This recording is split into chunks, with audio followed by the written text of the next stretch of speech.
अमरीकी सदर Donald Trump का कहना है कि मैंने ईरानी सुप्रीम लीडर आयतुल्लाह खामनेई को बचाया और उन्होंने मेरा शुक्रिया तक अदा नहीं किया। एक बयान में डोनाल्ड ट्रंप ने कहा कि मैं जानता था कि ईरानी सुप्रीम लीडर खामनेई कहां पनाह लिए हुए थे। उन्होंने ये भी दावा किया कि इसराइल या अमरीकी फ़ौज को खामनेई को मारने की इजाज़त नहीं दूंगा।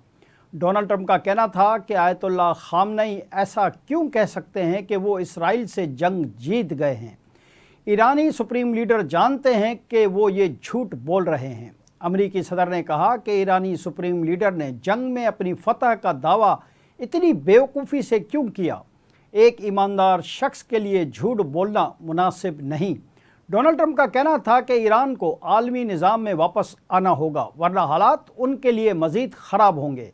उन्होंने ये भी कहा कि गुज़िश्ता दिनों मैं पाबंदियां हटाने और दीगर चीज़ों पर काम कर रहा था। मेरे इक़दामात से ईरान को मुस्तहकम बहाली का बेहतर मौका मिल सकता था।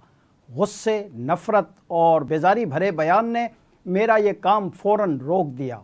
अमरीकी सदर ने अपने मौक़िफ़ में कायम रहते हुए कहा कि ईरान में एटमी तनसीबात को बमबारी से तबाह कर दिया है। उन्होंने कहा कि वो चाहते हैं कि बैनुल-अक़वामी एटमी तवानाई एजेंसी के मुआयनाकार या किसी काबिल एहतराम इदारे के एहलकार ईरान की इन न्यूक्लियर तनसीबात का मुआयना करें जिन पर पिछले हफ्ते अमेरिका ने बमबारी की थी।